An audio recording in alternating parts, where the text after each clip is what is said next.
Hello YouTube, this is Morgan, Airspeed Prime here at my next Avatar weekly discussion topic of the week video. This one's going to be a little bit different, partly because I actually didn't have time this weekend to actually record one of these usually. Main reason for that is because usually I only do one podcast a week, which we did, and I'll talk about that in just a moment. But also it randomly came up the opportunity to do another episode of a podcast I haven't done in a while, that being Admin Talk. Link to that is in the description, episode 7. It's an Avatar podcast that I do with Keval, who runs another Avatar fan site. So it's interesting if you're looking for another type of podcast where kind of you see admins discuss the fandom and various topics from that perspective. So yeah, kind of it's a podcast I wasn't expecting to do at the start of the week kind of came up, and so it basically took away most of the time I would have gone into doing one of these videos. So what this video coming up, the actual discussion topic here is actually going to be a section from the podcast that I recorded earlier on today. So it basically is just the discussion topic from that episode. And it is basically the video topic I was going to do, so it's just myself and my co-host on that podcast, Greg. So the two of us talking about special bending techniques in the Avatar world. So definitely check this out, and then a link to the full podcast is in the description. The only change from what's in this video compared to what is in the actual podcast is that the podcast itself starts off with 23 minutes of news. So if you want the most recent Avatar news, definitely check out the link in the description. But other than that, I'll just throw it over to myself from earlier on today, introducing this topic on special bending techniques. So we'll move straight into our main discussion topic for this episode, and as we said last week, what it's going to be is a discussion on special benders in the Avatar universe. And to give a brief intro to this topic, I'll just say that this topic comes from The Legend of Korra, I think 109 out of the past, the flashback with Yakone. And basically, Sokka explains at the trial of Yakone that in their world exists these special benders who have powers that are beyond just normal bending. Yakone is one of these benders with his special psychic blood bending. He states that metal bending is also one of these special bending techniques, and that, obviously that means Toph is one of these special benders. And basically from there you can really extend out thoughts on a lot of other benders in the Avatar universe and a lot of other techniques about this. I know we discussed this pretty heavily when it first came out back in book 1. It was a really big reveal for us, and that it added so much to the universe. But Greg, what are your thoughts on this idea that was presented to us pretty randomly in just that episode?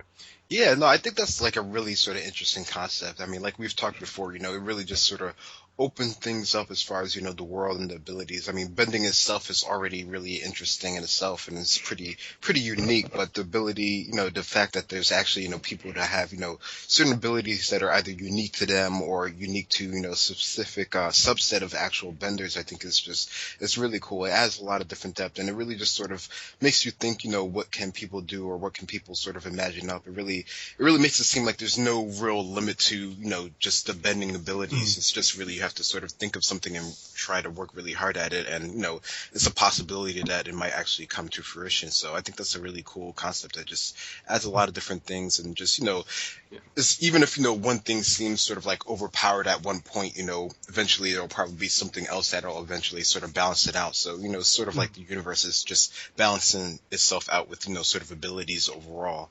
So that's just a pretty cool concept that they have.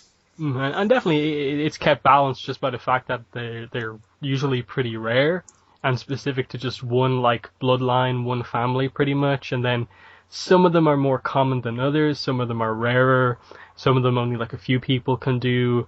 There's definitely a lot of stuff going on here. A good comparison is that this is basically the Kekkei Genkai, Kekkei Tota in Naruto of the Avatar universe, that these bloodline traits that are in families and just go beyond what is normal kind of powers in that universe. So And the way we're going to go through this discussion is that basically we're just going to bring up one of these unique bending skills, whether it has been confirmed yet to be one of these special techniques, or if it's just one that just seems different than normal. So, Greg, what's the first type of bending you want to bring up here to talk about? Oh, okay. So I get to pick first. I mean, at the top of my list, I have, Combustion bending with Combustion Man and Plea. So I guess we can start off with that one, since that's always one of the fan favorites and is from the original series as well, which was expanded a little bit about. Yes, this is one of the ones that Sokka does confirm is one of those special bending techniques. He mentions that he once fought a man and who could blow things up with his mind. So this is basically psychic firebending is basically what it is. And yeah, there's only two characters that we know who can use this technique, Plea and Combustion Man. And what's very interesting about this one for me is that the two people who can do it are both very similar in many ways. They both have the third eye tattoo on their forehead. They're both extremely tall and big and powerful. So it seems like there could be some family blood relation between the two of them, even though we have nothing to suggest that right now. But just the fact that Plea is so tall, as a woman, and then Combustion Man is just this massive guy, it makes sense. But definitely there's a lot of stuff we don't know about this. Obviously the fact that they both have similar tattoos suggests that there's some sort of a tribe out there or something like that knows this skill and knows that you need to have some sort of a tattoo or something like that to channel the your inner energy basically to make this technique work. But what are your thoughts on this? Yeah, no, it is interesting. We don't really know the origins of it, and I don't know, it seems very unique. I mean, the whole sort of tribal tattoo, sort of makes me think of, the original sort of, first firebenders, the Sun Warriors, and if they sort of had, any idea or any clue on this sort of technique. I mean, they're generally, they're not necessarily warrior as far as how they want to use their firebending all the time, but it makes sense that they possibly would have been able to sort of figure out this sort of extra technique. But it is just really unique, and the similarities between the two characters, I don't know if they did that on purpose just to sort of indicate that, but it is kind of interesting to note that they are sort of so similar in stature overall, that maybe not necessarily that they're related with each other, but just being of that sort of build actually gives you the ability to do this sort of psychic blood bending, which is kind of interesting. You would think, maybe you wouldn't have to be sort of the actual biggest bender to actually use sort of mind fire bending. You could be pretty much any size, but it's kind of interesting to note that those two characters are pretty huge, and just, both of their sort of temperaments, they're both sort of low-key characters, so maybe that sort of adds into the idea of, how actually mind fire bending actually works. You have to be more of sort of a calmer character overall. I mean, we did see, we didn't see much from Combustion Man, but from Plea, we did see some emotion at the end, so she definitely can get sort of hot-headed, but overall she's definitely more of the mellow type of character, so maybe that sort of plays into how that sort of whole firebending from the mind actually works. Yeah, and then just regards to the kind of physicality of the two people who can use this technique, it kind of makes sense from a just perspective of what the technique actually is, that if say Aang had combustion bending, every time he used it he'd get sent flying backwards. Yeah. Because he's so small in stature, and to use the technique effectively you kind of need to be a pretty big person to just hold your ground, which was the whole point of Combustion Man. And even Plea doesn't tend to use it when flying through the air or anything like that. It's kind of, you have to be pretty rooted to use the technique. The other thing obviously is just that where the third eye tattoo is on their forehead is obviously one of the chakra pools in the body that's established in the Avatar universe. It's the one about insight and stuff like that, and we don't know the full details about it for the most part, but it's just clear that okay, they channel their chi up to their insight chakra point and can channel their kind of bending this way, because we know that bending is just kind of being able to manipulate your chi, while non-benders can't do that. And we don't know the specifics behind exactly how bending works, but it's interesting that it's related to the whole chakra kind of pools in the body and stuff like that. But do you have any thoughts on that? Yeah, no, I mean that sort of makes sense with everything that we sort of understand about the Avatar world. That it's part of the chakra, part of your tree, and just using the points on your body to actually sort of manipulate your own sort of energy in order to create these techniques. So, it's interesting. Maybe they specifically have unlocked that part of their chi, so that's the reason why they're able to do that, and most people can't. So, I don't know. There's a lot of different ideas you can sort of think about with how that actually works. It's just generally just one of those really cool and interesting techniques that we sort of get to see just a little bit about, but really makes you think about, just firebending in general and what different abilities they could do. If, maybe other benders, waterbending or anything else could actually use that sort of ability, how would that possibly work? Or is it linked to the same sort of idea? Yeah, and like we know like from episodes of Avatar that like if someone gets struck in their basically insight chakra point, and they use their technique, it basically causes their next combustion blast to kind of blow up like really close to them. So like it's definitely related to the kind of flow of chi through that point in their forehead. So that's interesting. And then the final point, I actually had a point, but I said a different one instead. What was I going to say? It's going to really annoy me if I don't get this point out. Combustion bending. What was I talking about? I'll think about it as we go on and maybe bring it up then. But I suppose while we're on the subject of firebending, I suppose we'll continue with that. And I'm going to go for one which some people bring up as one of these techniques, some people don't. And that is just blue firebending, Azula's technique. It's explained because we know that Azula in the past bent orange fire when she was younger. And then you can just assume from there that, okay, she is a prodigal firebender. It's established that she's really good and learned very quickly. She's a very kind of controlling character, both in like how she acts and obviously control over her techniques.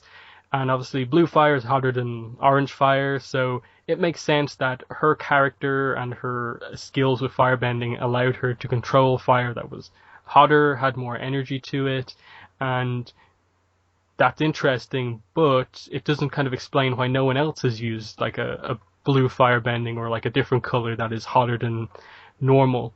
Obviously, the thing with the dragons explains that, okay, you can have different colors of firebending and it doesn't necessarily relate to heat.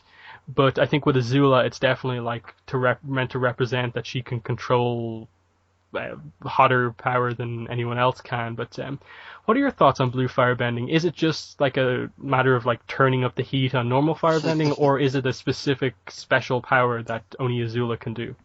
I don't know if it's specific only to Azula, but it's definitely, one of those unique things. And I think it's, it definitely has something to do with her being a prodigy of sorts. Like that's one of the reasons that I would think that she actually has that sort of ability. Cause I mean, we know other characters have been, like really good at firebending.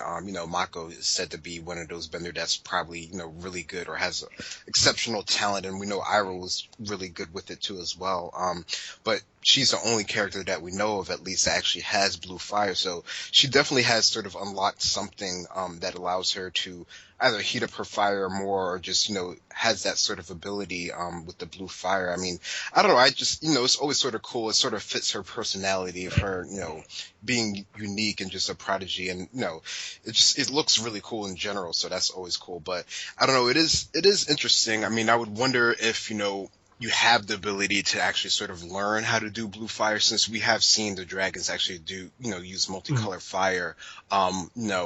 Is there actually sort of like a more sort of in-depth reason why, there would be a specific color of fire other than just it being hotter? Like maybe it actually does something more unique. Maybe it's more combustible or, something else along those lines.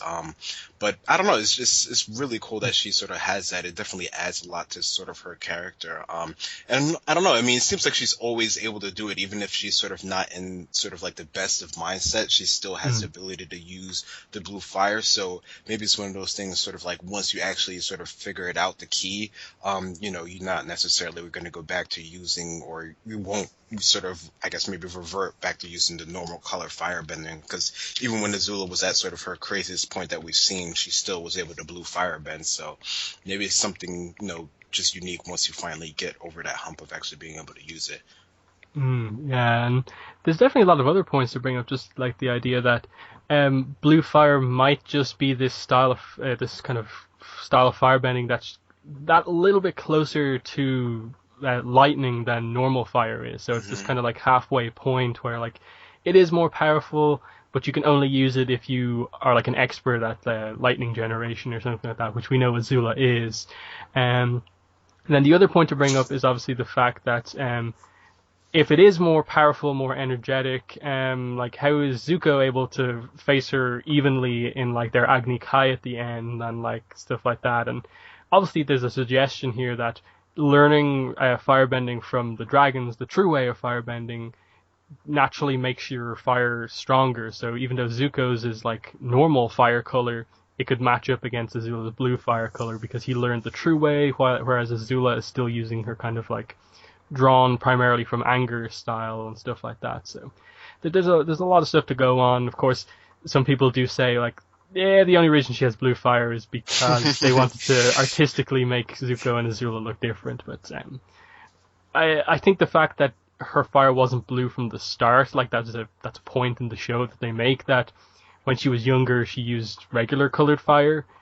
There's a story there beyond just artistic decisions, for sure. Yeah, yeah, no, I think that is pretty cool that something sort of happened in between. I don't know if we would ever get sort of a backstory on Azula and like sort of her fire bending sort of skills, how they progress over time, since we do know that she did have, Lee and Lo actually did sort of train her, at least on the ship that we saw with the actual sort of lightning bending. So maybe there's something to be said there. And I think in Korra, when the leader of the triple threat was sort of lightning bending at Amon, when he sort of was coming at him, it sort of went from lightning, and then for a little bit I think it was blue flame, and then it went to normal color flame. Yes. So maybe there is something there with the transition of it actually being closer to lightning. I mean, it would make sense. I mean, I'm not sure if blue fire actually generates any sort of electricity, but at least in sort of temperament, it looks like it might be actually close to each other. Yes, that point with Lightning Bolt Zolt definitely is a good one. When he gets his bending taken away, you do see the gradual change from lightning down to like down through like the various heat of flames down to nothing. So that's definitely interesting. But Greg, what's the next technique that you want to bring up? All right, cool. So I guess staying along lines with sort of heat and fire, I guess we'll sort of jump to lava bending. Yes. And yeah, this was a big one. Like before Korra, most people assumed this was a firebending technique because the only time we had seen it was that Avatar Jafar used it in one of the kind of Avatar montages and basically made a volcano erupt. A couple of volcanoes erupt actually. Yeah, Korra establishes that this is actually a earthbending technique mainly. And it's again really interesting. Like the only known characters that can use it are obviously Avatar Jafar, Bolin, and Ghazan. And we don't know a lot about Ghazan apart from the fact that he seems to come from some sort of a tribe that has these tattoos. So there's something unique about him that may explain where he comes from. But then with Bolin, it's just like, he doesn't seem like he has any sort of a relation to Ghazan. But the interesting thing is that like because it seems very similar to firebending, he comes from that kind of mixed background of having like an earthbending parent and an earth origin parent and a fire origin parent, and like his brother's a firebender. So there may be like specific kind of reasons behind where lava benders come from, that like it has to be some sort of a union of like earth and fire kind of nations coming together or something like that. But it's definitely one of these special techniques for sure, because it's the more rare of the kind of special earthbending techniques, and as I said, only like 3 known characters to be able to use it. But what are your own thoughts on it? Yeah, no, it's definitely really unique and really it's really really rare. I mean, we were all pretty excited when Bolin sort of got that ability and just how he sort of actually really got to use it in the show. Even though we didn't see a huge amounts of it, it definitely added a lot to the series overall. But the technique itself is just really cool and really unique. Like origins aside, just the way that they can actually sort of manipulate the earth to actually create, generate their own sort of heat is pretty unique. I mean, we sort of, the only other time other than the 3 people we've seen anything sort of with lava is we did see one of the other benders actually, like cool off the mountain of the lava when it was exploding. So that's the only other time we've seen something really with sort of lava and magma. Other than it, we've seen like what's it called? It sort of just create lava when he was in that sort of avatar state. So other than those kind of moments, it's pretty unique to sort of see, just it being generated and how it's pretty used. So it's definitely pretty cool, and it really makes you sort of think of, I don't know, what the origins or how, can other elements sort of be combined into each other, and how would that actually work? So no, it's pretty cool. Yeah, like it's definitely interesting. Like you never understand why people like think it's like a firebending technique, but like when it comes down to it, like lava is just kind of like liquid earth, like that's hot because of reasons. And yeah, like it's interesting that like you assume that anything that involves heat at all has to be related to firebending, but it is firebending and not heat bending as such. Like we do know that like Sozin, for instance, uses basically heat redirection as like a firebending technique, so they have a relation to heat as well. But in this case, it could be as simple as like I suppose getting into the scientific side of bending, like just that whatever, like you just assume like there's making it like super simple, like Earth has like special like I suppose molecules or something like that, and earthbenders, being an earthbender, have the power to manipulate Earth molecules, and just by moving them quickly they can heat up Earth and turn it into this technique, and it's just this really high level earthbending technique. And it's like other benders can't manipulate Earth because they can't manipulate these molecules of whatever Earth is made out of. Like again, I made that super simplistic and not scientific at all, but do you have any thoughts on like I suppose the more scientific side of it, and like why it is an earthbending technique rather than the fire one? Yeah, I mean, if he really has, full ability of manipulating Earth in any sort of way, I mean, it sort of makes sense that he sort of would be able to manipulate the molecules enough that they actually become heat and actually become hot enough that they actually form, lava or magma. So that it's actually able sort of, pretty much free flowing. And then, from there, it's pretty much just like any sort of earthbending, you're able to control, your own chi to control the actual liquid earth in order to move it and manipulate it in any way that you sort of want to. So, I mean, if you sort of think of it that way, it's sort of, if he's really controlling the earth in any sort of aspects, just sort of as we can see waterbenders control, water and in any sort of form, it sort of makes sense that he would sort of have that sort of control over it.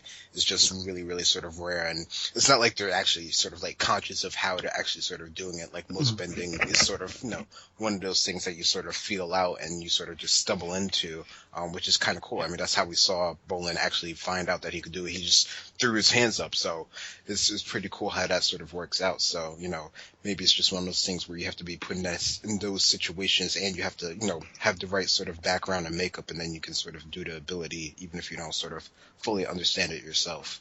Yeah, the waterbending is actually like, I think, the perfect point to explain it. Like, waterbenders just naturally can turn ice into normal water and even turn it into steam. So, like, they have control over the heat of their element. And it seems just like that naturally all benders kind of have that ability. Like, lava bending confirms that. Firebenders can also make their fire hotter or colder. Azula kind of proves that. Air, we're not massively sure about. Like, we haven't really seen any airbenders do anything, like, crazy with regards to, like, air pressure and air currents and, like, making, like, weather change and, like, making places hotter or colder. But maybe that's a technique that they could do sometime down the line with airbending. But it's definitely an interesting point. The next one I want to bring up is, I suppose, lightning generation. And again, like this is a special technique that we initially thought that only members of the Fire Nation royal family could do, because they're the only people we saw who could do it. But then Korra made it a lot more like widely spread out. Like Mako could do it. There were just random people who had the technique who worked in a power station. So like they definitely made the technique a lot more kind of normally used. Like, of course, there's probably a difference in power levels. Like the royal family were able to probably do really powerful lightning that like could kill people, whereas maybe most normal people who could do it could only like knock people out, like we saw Mako do a few times. But he can do both. So I suppose, what are your thoughts on lightning bending? Is it one of these special techniques, or is it just like a normal technique, but it's one of the higher level ones that a firebender can do? Yeah, I mean, to me, it always seemed like just a higher level sort of firebending technique. It doesn't seem like it's super unique, at least not with, core and everything that we've seen sort of there. But I think there's definitely sort of, as you said, there's definitely varying sort of power levels that you can either have by default with it or that you can actually sort of generate yourself as far as actually being able to do it yourself. So I think that's the part that's probably more unique about the ability itself, because I mean, anyone can sort of, like a lot of techniques, even if they are kind of rare, except for maybe like lava bending, which is like super rare, you can sort of learn them over time and sort of, improve your sort of ability with it. And, for Mako, he does seem to be kind of unique in sort of his abilities overall, at least as far as we sort of gleaned from the series so far. So maybe he's, one of those, maybe has some sort of royal lineage behind him or something, which is why he has, excellent control over it or whatever. But yeah, it definitely is one of those really cool, unique techniques. And even if more people can do it, it's still not something that you see used every day. Like, I mean, it's pretty violent. So it's not like you're going to go around just sort of zapping people all over the place. It seems that even people who do have the ability, even if, like, Lightning Bolt Zolt, they're technically like evil characters, they still have to have some sort of restraint in actually using the ability. So that's sort of cool to sort of think about as well. Yeah, and the Avatar: The Last Airbender kind of puts a little bit of a limit on it in that you have to be like clear of mind. I don't remember the exact like statement of what Iroh said, but like you can't really have any sort of like really big like issues like where like you're angsty, I suppose, like Zuko was. Like you Yeah. have to be clear and in control when you use this technique.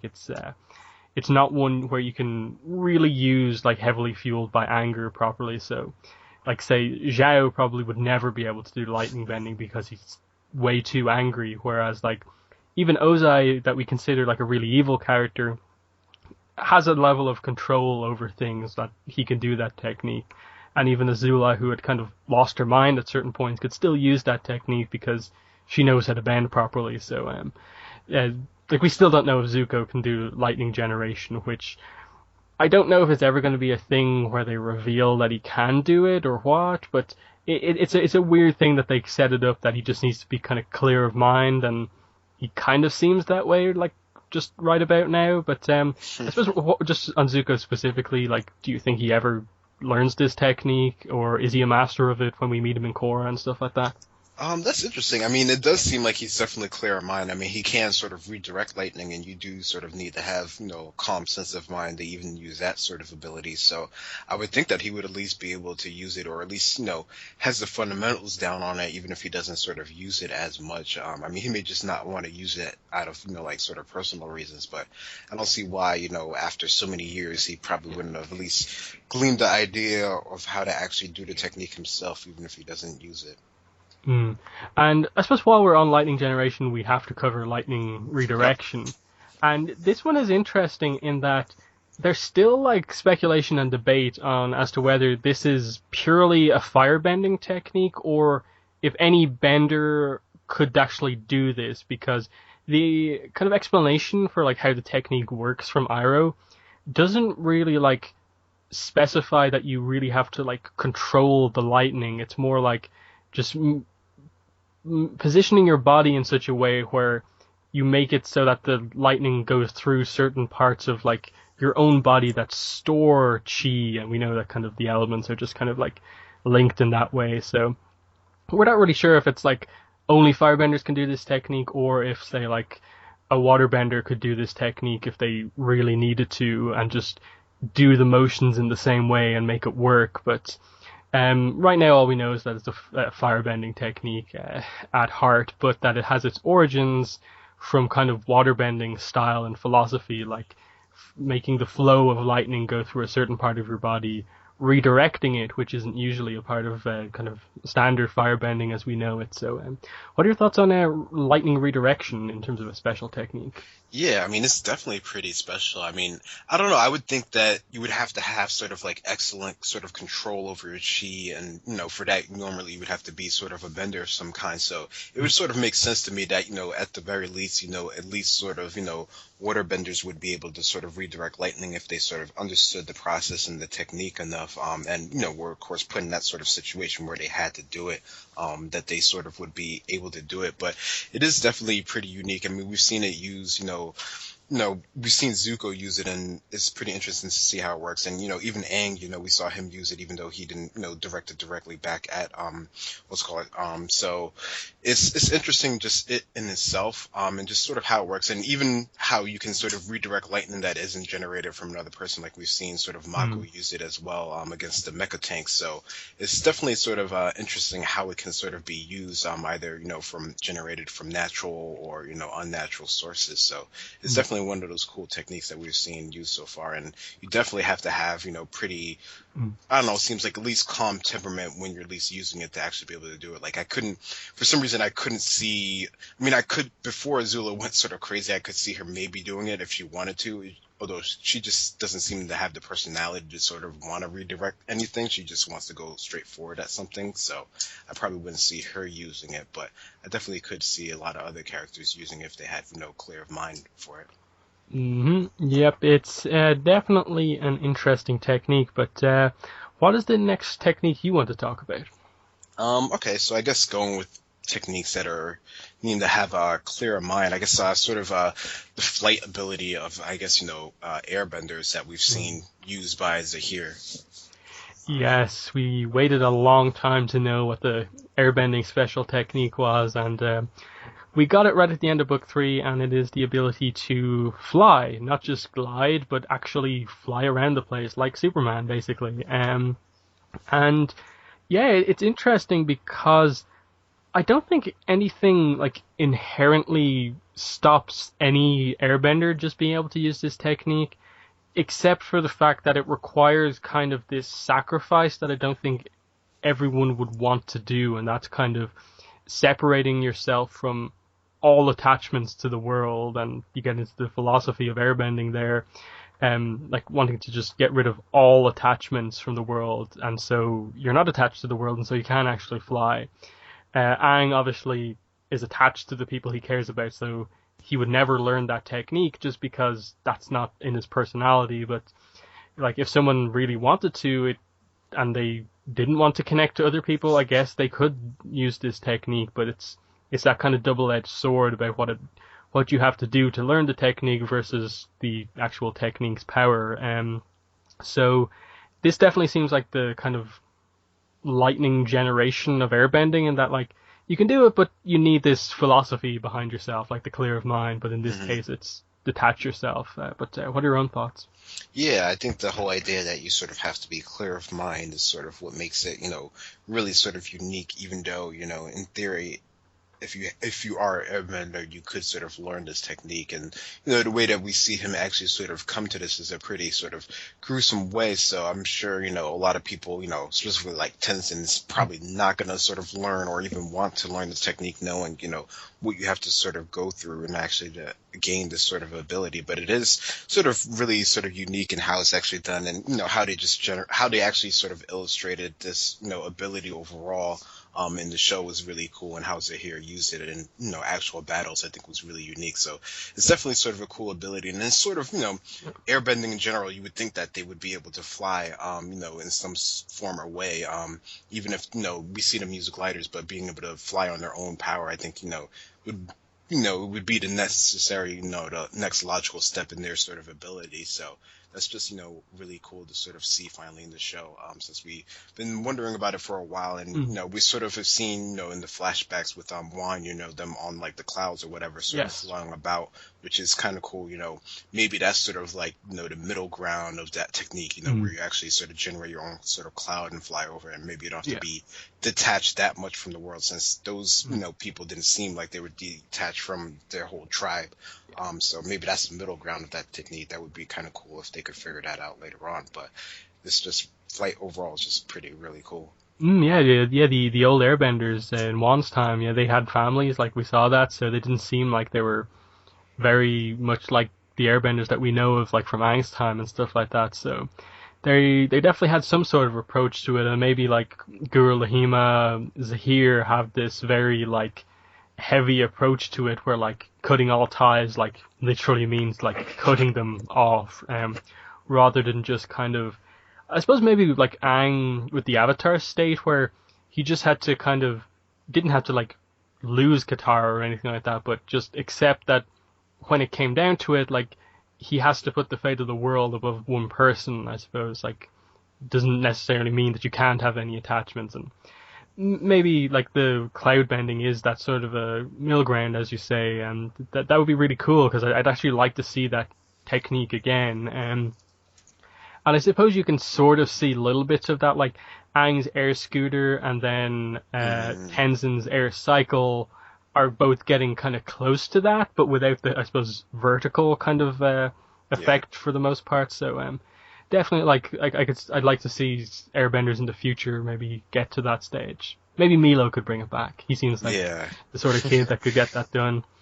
But yeah, and I suppose in terms of the next technique, we'll move on to what at least I on my list would consider to be the only other airbending technique that we can kind of really talk about here, and that is spiritual projection. And this is a weird one because like nothing inherently seems airbending focused about this, but we do have that line from Jinora where she says that like it's primarily spiritual, but there's like a little bit of airbend. No, she says it's an airbending technique, but there's a little bit of spirituality thrown in there. So it's definitely interesting that this is established as an airbending technique, and this would be the one where I'd say it is kind of more of that special bending type situation where you do have to be naturally really spiritual to use this technique, and you have to be a very kind of strong bender and understand the spiritual aspects of things as well as actual airbending to use it. And I suppose the idea is like, okay, the spirituality is just to separate your spirit from your physical body, and then the airbending is the moving it around, I suppose. And that's how the technique comes into play, and it is kind of the similar to the flying, but without separating yourself completely from the world. Like you still are like attached to the world and stuff like that. So, well, what are your thoughts on spiritual projection, Janora's technique? Yeah, no, that definitely is one of those interesting ones. And I don't know if she's really sort of detaching. It seems like she just has, this sort of latent sort of understanding of the spiritual world, overall, which sort of allows her to even cross over to that world. And then, she sort of has sort of figured out some sort of middle ground where she's actually able to just separate her body from it. And, maybe, the airbending part is the actual ability to move around. Maybe she would only be able to, walk on ground if she wasn't an airbender herself. So maybe it is sort of a technique that other elements could learn, but the whole sort of flight aspect of it is what's sort of unique to airbenders overall. So it's pretty cool. I mean, the way that she sort of describes it is really sort of simplified. I mean, I'm sure there's a bit more to it than just what she says, but as simple abstraction, it sort of makes sense how she sort of breaks it down and how she's actually able to use it. Because I mean, I wonder if maybe if Tenzin actually was able to become more spiritual, would he actually be able to use sort of this technique, or if you really, really do need to have like a deeper connection with the spirits in order to sort of use this sort of type of technique. So it's definitely something interesting to sort of think about. Yeah, it's I think it's pretty fitting that the most spiritual kind of race of benders has a technique that is very rooted in spirituality. But I suppose you're up next. What's another technique you want to talk about? So I guess, since this is one that we've seen multiple times in the original series, and then this series is bloodbending. Yes, bloodbending. This is interesting in that there are kind of two forms of it. There's like normal bloodbending, and then there's psychic bloodbending. Psychic bloodbending is confirmed to be a special bending technique, as of now exclusive to Yakone's family in Yakone, Noatak, and Tarlok. But normal bloodbending is interesting in that you kind of then go back and think, wait, Hama inventing this technique, does that make her a special bender? Just being able to invent this technique and put it into being? Or what? Could any waterbender, with the assistance of the moon, bloodbend, but maybe they just don't have the fine control over it, but they can actually use the technique because it is just waterbending water in someone's body, and once they're at a certain level they can bloodbend, and then psychic bloodbending is the one where you have to be born with the ability to do bloodbending without the moon and without hand movements and stuff like that. It's definitely one of the more interesting ones because we get a lot of focus on this technique in book one of Korra.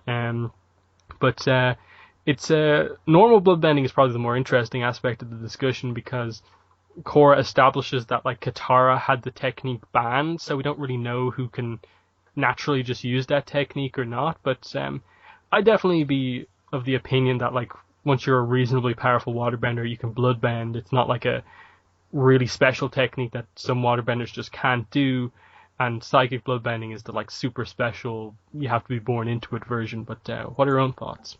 Yeah, no, I would sort of agree with that as far as, actually being able to do sort of bloodbending. And I think, Hama actually sort of creating it just sort of really makes her sort of unique. Maybe anyone could have created it, but, you have to be in sort of the right sort of situation to even sort of think up of actually using that ability. Like, like most of these abilities, like you have to be put in a situation where you have to use that sort of technique in order for it to even sort of develop. So that's, it's definitely unique in itself, even if, everybody can sort of learn it over time.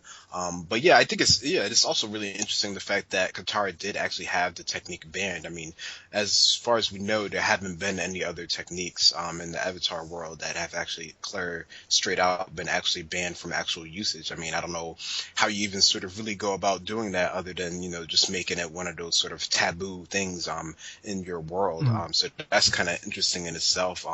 And then, definitely, being able to have, psychic bloodbending or bending without the moon, that definitely seems like one of those sort of unique aspects that you sort of have to really be born with. And, since we know pretty much everyone who's had that ability is pretty dead at this point, it would be interesting to see if, there's another family line that sort of gets this sort of ability and that sort of spreads it out a bit. But that's definitely really unique to being able to do without the moon, because you definitely have to have, extra level of ability and skill and just power overall in waterbending to do it without, the aid of, external force. So that's kind of cool in itself.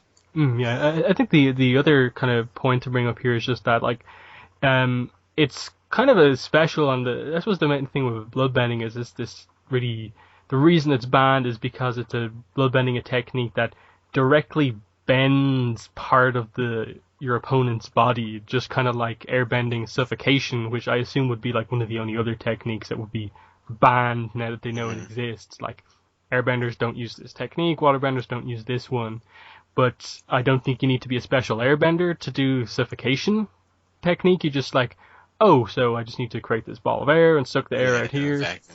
Yeah, it's just yeah, so yeah, I think we have done those ones really well. But the next technique I want to talk about is metal bending, and this is a kind of an odd one in that, like, we know the Republic City Police Force, at least early on in Korra, there's a whole police force that is just composed of metal benders. So like, there's not exactly like a shortage of them, and it's kind of confirmed that like Toph is a special bender for inventing the technique. And throughout like book 3 and even a little bit of book 4, like, we get like little points here and there that like Sue kind of seems to suggest that anyone can metal bend if they kind of try hard enough and spend enough time at it.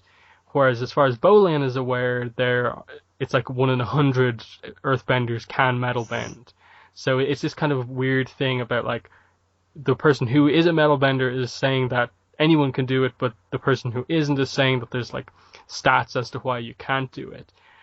My thoughts on it are that it's not that metal bending is like a special technique. I would more say it's kind of about the seismic sense more so, in that like, if you're an earthbender who has the ability to sense earth on the level to where you can actually see earth in metal, that's the kind of special part of it rather than the metal bending itself. Because once any earthbender can see the pieces of earth in metal, they can do it. But say only like Toph, Aang, and Toph's family, and then a few other families of earthbenders maybe have the kind of depth of skill to actually sense earth on such a small scale in metal. But what's your take on metal bending? Yeah, I mean, it definitely seems more of just like a high level earth bending technique than a super sort of special ability. Just mainly because it seems like it's more widespread overall. It doesn't seem like Mm, it's super unique. I mean, of course, there's varying levels of skill with using the ability, sort of like anything else. So that sort of determines sort of like how well you can actually sort of bend metal and manipulate it overall. But assuming that you can, like you said, sort of actually sense the metal in the earth, depending on how sort of pure the metal actually is, you should be able to, at least in some form, actually be able to metal bend. Like, I think it would be probably more unique if, someone could actually sort of bend the metal on like platinum or something like that. mm, Then it would be, really unique. Then they're really just literally manipulating metal itself, not necessarily the impurities of the metal. They actually have full mm. control over in some form. So maybe that would be like sort of the next level of metal bending that would be really sort of unique and special to, whatever characters could have it. I think that would be cool to sort of, if they ever had the chance to explore that. But metal bending overall just seems sort of another sort of high level technique, maybe closer to lightning bending for fire. Mm. Yeah, it's definitely an interesting point you bring up there about how like the next level would be like benders who can even bend platinum, and it kind of suggests that like maybe there's like a level of like how powerful you are at metal bending about like which metals you can and can't bend. Like Hmm. maybe low level metal benders can only bend like iron and maybe steel, and then the higher level ones can bend basically everything except platinum. With like Toph and her family can like bend everything but platinum because that's just pure metal. So that's definitely a kind of a cool scale to kind of put on metal bending. Um, but do you have another technique to talk about here? Yeah, I mean, I guess it's technically not a technique per se, but it's more of a enhancement on your actual normal bending, and that's, I guess, for firebenders, that's Sozin Comet when it actually comes, once every 100 years, and I guess just the full Mm, moon in general for waterbending, how that sort of enhances their respective powers to, levels that they normally wouldn't have, and maybe, when we were mm, talking about, Azula having the blue fire, maybe she's, just more closer to like, has a stronger connection with Sozin's Comet, which is why her fire, in mm. theory could be hotter, overall. Yeah, that's a really interesting point. Yeah, definitely that like these two elements have basically these kind of nature power ups, basically like one by the moon. I think Sozin's Comet is kind of like very different than the moon, and it's kind of more like the moon versus the sun for fire and waterbenders. There's this kind of balance that like waterbenders are more powerful at night, firebenders more powerful during the day, which is a weird one that they like never bring up like ever apart from the moon. Like they never like establish that it's a waterbender fighting a firebender in the day.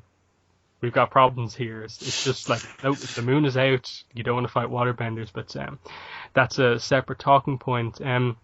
Sozin's Comet is really interesting in that the firebending gets bigger, but it doesn't change color. Like you would think that Ozai would be able to bend like blue or like green fire or something like that, Hmm. given that he's so powerful. But no, it's just the same color, but it's definitely hotter. There's more energy to it, but it's the exact same. Whereas like Azula, hers is still blue, but it's at the same level of power as other people's, but it's still blue. So it's definitely interesting how that kind of works. And yeah, like we see like Iroh, who in my opinion when he takes down the walls of Ba Sing Se, like that is the most powerful firebending move we see in the series. Just that kind of contained fireball, and then he just like sends it flying towards the walls, and it just explodes them. And yeah, it's interesting how it works because I think in terms of an explanation, is it just that the heat of it crossing the atmosphere is something that powers them up, or is it kind of considered kind of like almost like a secondary sun type thing when it passes by and it like just enhances the power of the sun, or what? It's kind of weird because people have broken it down scientifically and like comets are actually like really cold normally, and it's just like it's just them near the atmosphere that kind of gives any sort of a heat off. But it's definitely interesting because you think it would it would maybe affect earthbenders as well because it's a giant hunk of earth basically.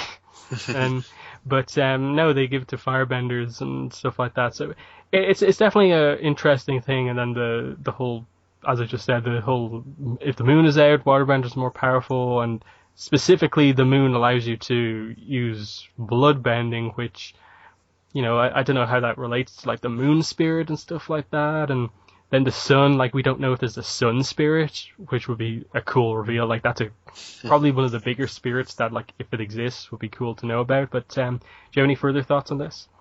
Yeah, no, I think that would be cool if there actually was sort of a sun spirit. Maybe that's sort of the equivalent of the moon spirit, as far as, you know, and that would actually sort of enhance, you know, firebender's ability, because it is interesting that during the day they don't have like a boost of like their firebending. It just seems like at like their normal peak level. So I don't know if there would be a different way. And yeah, the whole idea you said about the comment with it actually not being high, it's always interesting that that they sort of do get power from that, which I don't know. I mean, it would be cool to think that it's sort of like a mini sun when it's sort of closer to the Earth, but it's not like a dying star or anything like that, which would make more sense for them to actually have, you know, a power up in their ability. Yeah. But so that's interesting how they did that. Maybe that was just, you know, sort of one of those things that they did for the show, just because, you know, it sort of worked with the story that they were trying to tell. But it's still pretty cool to think about how it actually works, regardless. Yeah, well, they definitely established in the Avatar universe that like the planets and stuff like that, just their movements do affect like the energy of like people with bending, and just how the world works. Like harmonic convergence is when like all of the planets are lined up with the sun and stuff like that, and then like the moon grants like waterbenders extra power and stuff like that. It's really interesting how that all works, and definitely there's some specifics that I assume Mike and Brian have never gone into, and it's just that the way they've written it, it happens to kind of work out fairly nice when you get into it. But if you brought it up to them, they wouldn't have a clue what you're talking about. But next technique I want to bring up is waterbending healing. And this is an interesting one in that Zhang specifically states that only certain waterbenders have the power to heal. Like, he basically says it's a special technique, and we know that we don't see every waterbender with the ability to heal, just certain specific ones. And, you know, that they basically, like, at least from what we see in like the Northern Water Tribe, they basically say that the women do the healing. So they kind of suggest there that like all women can heal, but I don't think that's true. It's just that, like, okay, the women who actually want to fight are probably powerful enough to be able to heal, so they put them into that role. But what are your thoughts on healing? Like, is it just a normal technique that all waterbenders can do, but only some choose to, or is it really special? I don't know. That's an interesting one, because it seems like something that, you know, you should, you know, it doesn't seem like it's that sort of crazy unique that you would have to be like a really sort of special waterbending to be able to do it. I mean, I would think that there would be sort of varying degrees of what you sort of can heal with actual waterbending, like maybe, you know, better waterbending is kind of like mend bones or whatever versus just, you know, skin and flesh wounds. So maybe there's a difference in that. As far as how you're actually able to use it. But I don't know. It is sort of interesting to think sort of who can use it, because, I mean, the Northern Tribe, you know, they just sort of had their ways, which is why only they taught the women how to actually sort of heal. There doesn't really seem to be any sort of reason why, you know, men or anyone else can sort of learn how to actually do the healing with waterbending. As far as we know, at least, there doesn't seem to be any sort of limit on it. So I don't know, that's one of those things that they don't really go in detail as much as they probably possibly could with that. I mean, I don't know, it's definitely interesting to sort of see how it's used, because I don't know, it seems like Katara and maybe you know, maybe Korra, since she learned from her, can do, you know, really good sort of waterbending healing, maybe just because that's sort of their focus on it. But I don't know, it is sort of interesting. I don't think it's super unique, just that you sort of have to have sort of the right sort of mindset to actually sort of want to be able to actually do it, is how it actually works. Yes, it's definitely an interesting one with that. Do you have any other techniques? I know I'm running pretty low, but do you have any left? No, actually, I think I'm out on my list, at least. I have two left. The first one of which is spirit bending, which basically is established to be a waterbending technique, if given that Unalaq can do it and then Korra can do it, and they're both waterbenders and no one else that we know uses the technique. And I believe Michael Bryan in interviews have kind of explained that the technique is kind of based off of healing, except more spirit focused in that it is kind of balancing out like light and dark energy within spirits and kind of like healing it and like taking away like the damage of light or dark, whichever way you want to do it, whether it be light or dark bending.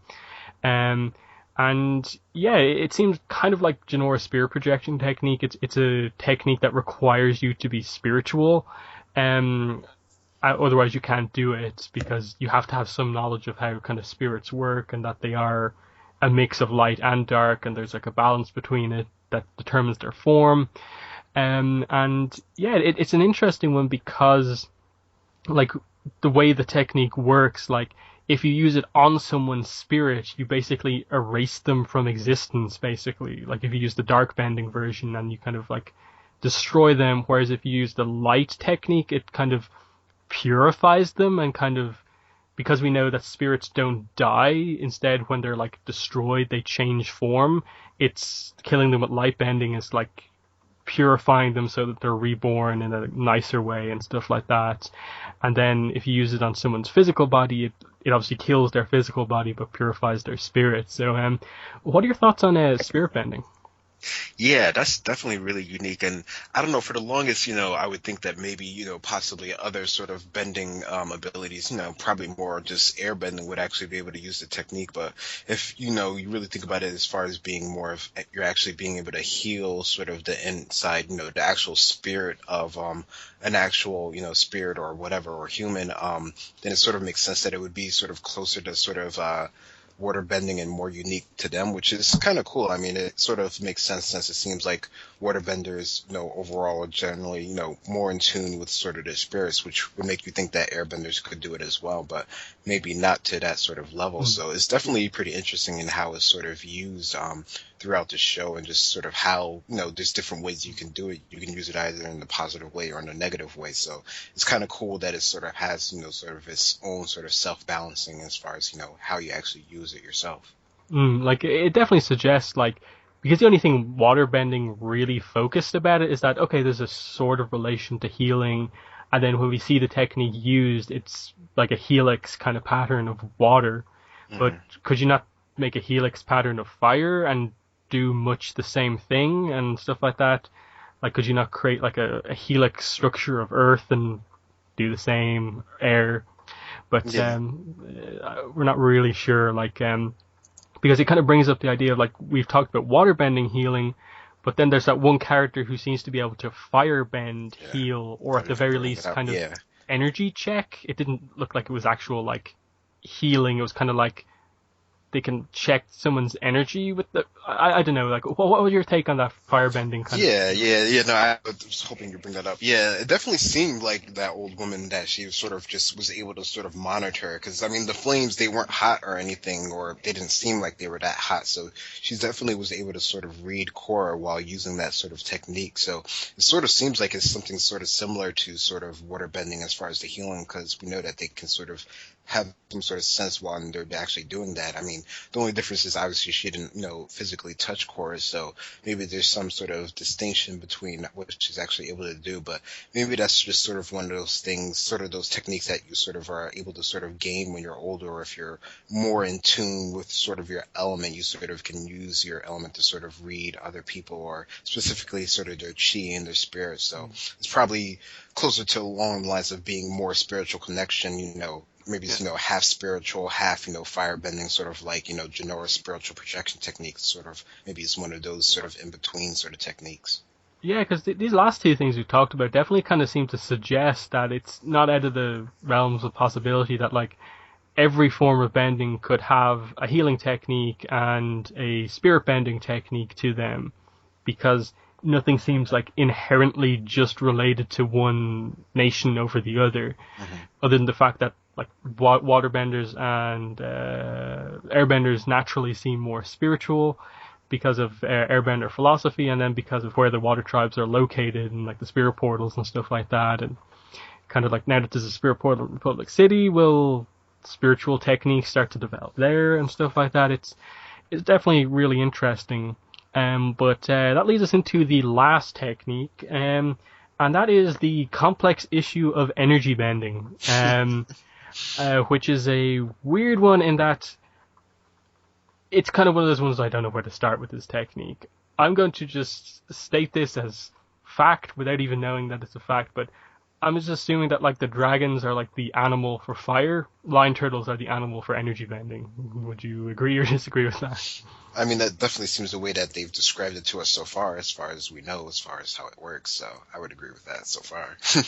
Yeah, so it seems like the line turtles at the very least are kind of like the origins of energy bending. We know that the spirits seem to very much respect the line turtles and call them like ancient ones and stuff like that. So for like the spirits to call a living being ancient is pretty impressive, and that line turtles can use this technique to give people bending depending on what like element that line turtle represents. And it seems like the line turtles themselves can kind of bend because one of them could fly, one of them was okay being in water, and one of them I assume is kind of okay being around like volcanic areas, I suppose would be the idea for the firebending one.